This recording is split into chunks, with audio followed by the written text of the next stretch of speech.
This is a tutorial on how to crochet your own scrubby pads for cleaning purposes, whether in the kitchen, on a grill, really wherever you want to use them. These scrubbies are made out of tulle, and so they are very safe to use on pans, cookie sheets, anything like that. I've used them on Teflon coating and I've never had an issue with any of my dishes being scratched. So they're very good for that. You will need to be able to do basic crochet, a chain, a slip stitch, and a single crochet. So very basic. Your materials that you'll need is a bowl full of some water, a size 10 or 11 millimeter crochet hook, a pair of scissors, and tulle. Now tulle can be purchased multiple different ways. One way that you can purchase it is like in a bolt, the same way that you would purchase fabric. If you choose to purchase it that way, you will have to cut your tulle into 2 to 3 inch wide strips, and you want to cut them lengthwise so that you have a very long strip to work with. Another way that you can buy them, the way that I prefer, I purchase mine from Walmart. You can get them on a spool already pre-cut. Walmart sells them 3 inch by 40 feet. And it just saves you a lot of time with the cutting, and cost wise is really not a lot different. So once you have that done, you've bought your tulle, you've either cut it into the 2 to 3 inch width, or you've bought it that width, then you want to decide how long you want your tulle to be. Now for a medium sized scrub brush about this size, you're going to want to cut your tulle into a 10-yard length. For a larger scrubby, more of this size, you would want to go to maybe 12 to 15 yards, depending on how big you wanted this to get. And for a smaller scrubby, you could cut maybe 7 or 8 yards. So it all depends on how much you want to work with. I prefer this medium sized. It really fits nicely into your hand for scrubbing. So that's a good size to work with. Perhaps a larger one if you're going to use it on a grill. So you cut your tulle into 10 yards or whatever size you decide, and then you want to roll it into a ball. Once you've rolled this, and as you're rolling, you're going to realize that tulle it's rough. You want to buy the rough tulle so that it does actually scrub your dishes. But in so doing, it has a tendency to cut your hands. If you're working with it for too long or too much of it, it dries your hands out and cuts them. So that's why we have the bowl of water. Once you have your 10 yards of tulle and you've wound it into a ball, then you just go ahead and you want to drop that into your water. And that way it'll get wet, and that makes it easier for the crochet hook to slip through, and it also makes it gentler on your hands. Now, if you have very delicate skin or you're going to be making a lot of these, you may prefer to put on some gloves. That's really up to you. What's your ball of tulle, and once you're ready to begin, you're just going to let a 4 to 6 inch tail. Now, once you have that tail, you're going to go ahead and make a slip knot. Okay, this is the same basic way that you start all crochet projects. So you have your slip knot, and then you're going to use your 10 or 11 millimeter crochet hook, and that's really based on how tight you want your weave to be, which one you decide to choose. And then you're going to go ahead, and I chain 15. Now that's for that medium-sized scrubby that I showed you. So for a larger scrubby, you might want to chain 20 to 25, and for a smaller scrubby, perhaps somewhere between 10 and 12.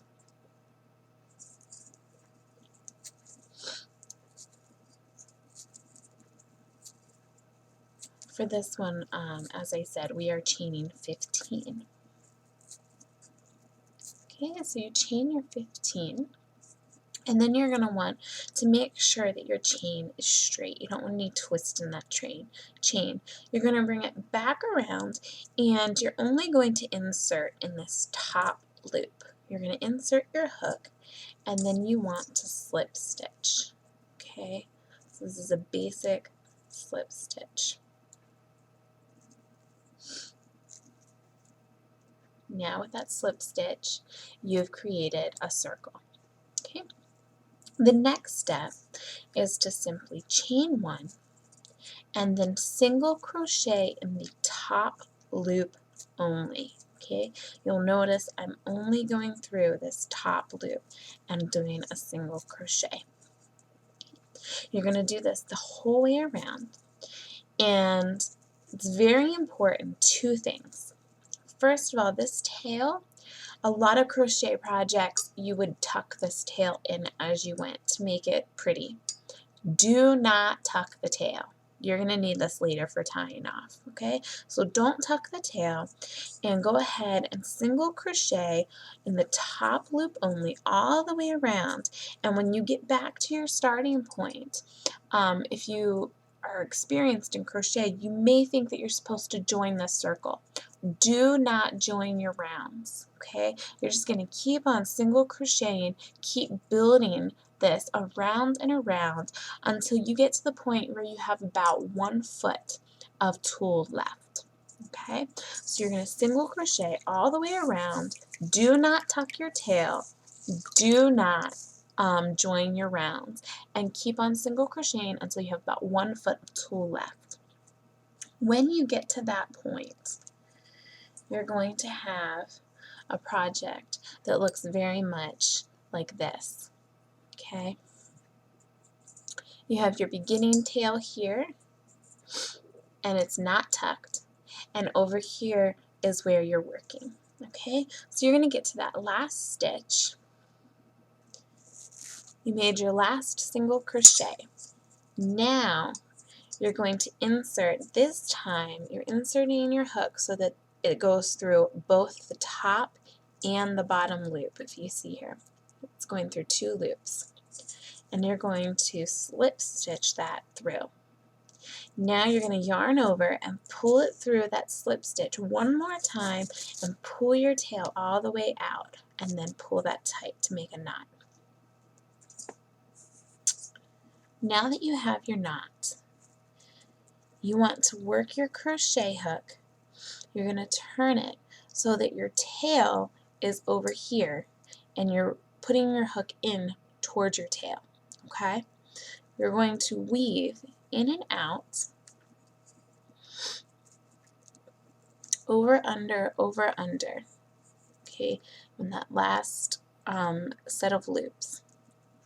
And then you're going to pull this tail through.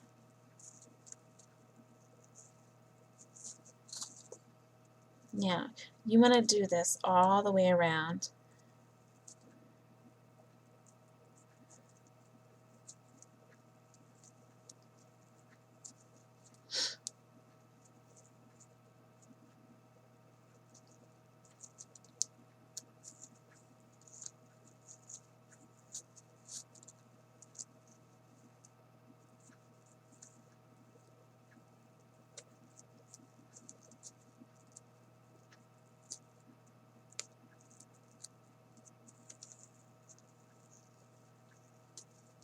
Okay, so you've woven that all the way around, and now you're going to make sure that you pull your tail all the way out.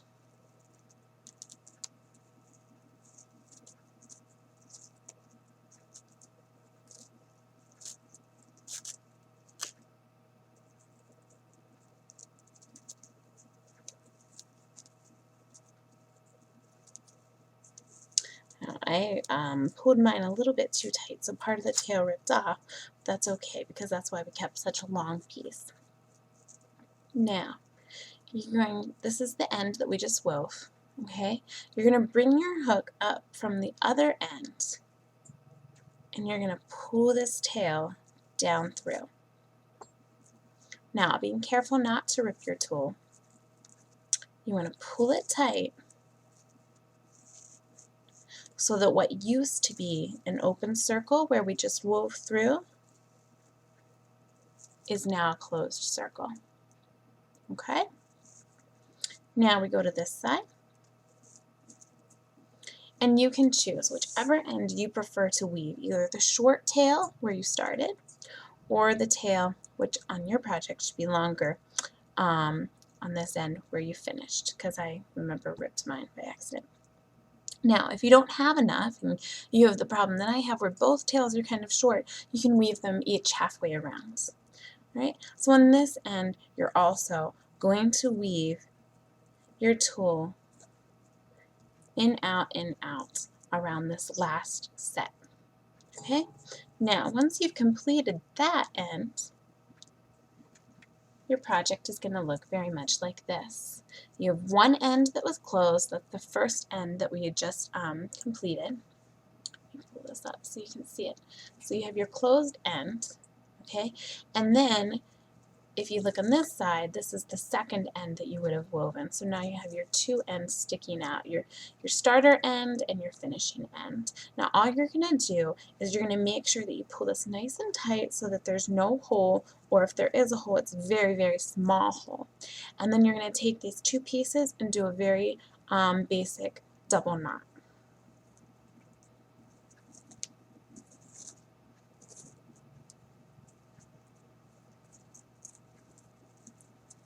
Okay, there we have our basic double knot. Now you're going to start from really anywhere, and you're going to weave your hook again in, out, and you're working toward these tails. Then you're going to simply yarn the tails over and pull them down through into your project. And this is just simply to hide the ends. You don't want to cut the ends completely off at the top because with wear and scrubbing, the knot could come loose. So you want a little bit of a tail left so that that doesn't happen. Okay, so you weave them through and you just hid them in your project. So then all you have to do is just cut it loose. Okay. And what you're left with is a scrub pad. Okay, and this should last for a really long time. Now once again, if you want to in the beginning, you can use more than 10 yards, you can use less than 10 yards, you can chain more than 15, less than 15. As I showed you before, here's the larger scrubby that happens when you use more than 10 yards and you chain about 20 in the beginning. This was 10 yards with 15 chains. And this is an example of a scrubby with variegated color, and I only chained at 10 at the beginning. And then instead of pulling it down and pushing it flat, I left it in a cone. This is perfect if you have young children and you need a bottle cleaner or something to clean, water bottles, anything like that. It's great for that.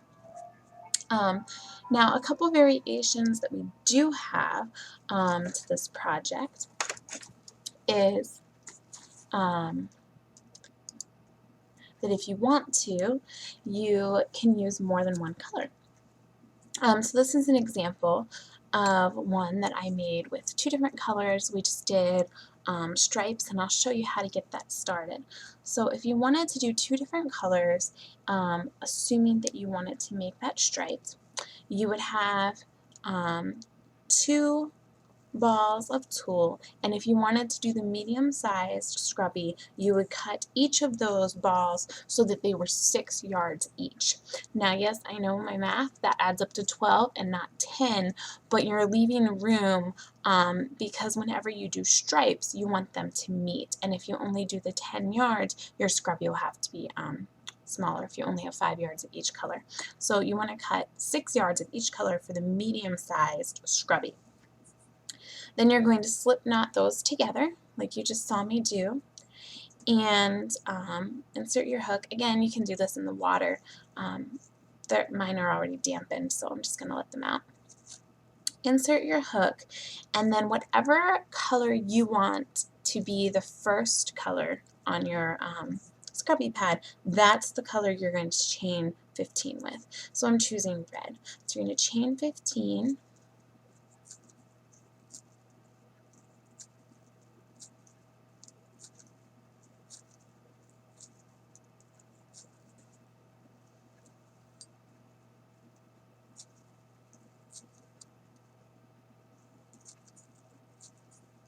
Making sure again that your chain is not twisted, you're bringing it around, you're slip stitching it into the top loop that has both colors. Okay, that was your first chain. And you're keeping it on color 1, which in my case is red, and you're going to slip stitch that together. That creates the original circle that we had in the other scrubby that we made. Now, you simply drop color 1 if you want to move on to your next color. You could do another round in color 1. It's really whenever and however you want your colors to alternate. But when you're ready to switch colors, you simply drop it. You do not cut it off. You do not finish it. You just drop the color, and you're going to pick the other one right up. Okay? Now, because this is my first row, I am going to chain 1. This is the only time you chain 1. All other times you will only slip stitch into the top loop.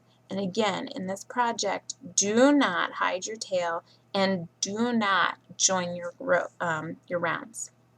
So you are single crocheting, just like in the other pattern, in the top loop only. You single crochet all the way around. And I'm just going to try to do it here quickly so that whenever we get to the end, you can see how to know when to switch colors.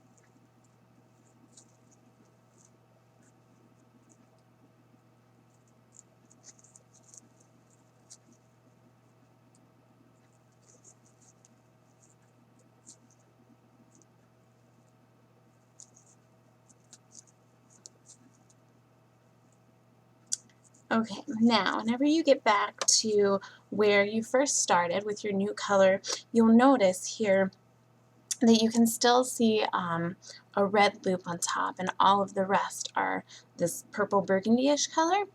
You do not want to be able to see color 1, okay? So that means that I need to do one more single crochet here. And now if we look, it's all either purple, the purple burgundy color. So now you drop color 2 if you're ready to move back to color 1. You simply pick up color 1 and you single crochet. Okay. Now typically your tail on color 2 would be a lot longer. I was just using some extra tool that I had, but it would be longer. You would not cut it off again. And so you would continue around with your single crochets, alternating colors whenever you want it. You can do this with as many colors as you want. Just make sure that in the beginning you attach them all with that initial first loop. Just makes it easier than having tie-offs in the middle of your sponge. So, assuming that you used multiple colors, when you get to your last stitch, okay, you'll have made your last single crochet with whichever color you're on. Here, I'm on purple. Okay, I made my last stitch. Now, before I slip stitch off, I want to bring my first color up, yarn over, then go under both loops, not just the first one, but both loops here. Yarn both colors over, pull through with a slip stitch, and just as in the old project, you're going to yarn over again, and pull it through that slip stitch that you just made, pulling your entire tail out. Then you weave just as we did in the original pattern, and you tie it off, and you'll have a beautiful finished scouring pad. So it's that simple. You can probably make one once you try it and get used to it in 10-20 minutes, depending on how advanced you are and how long you've been doing crochet. Make them, use them, give them away, sell them. It's a very basic pattern. I came up with it on my own, but anyone could do it. So have fun and do what you want with it. Enjoy.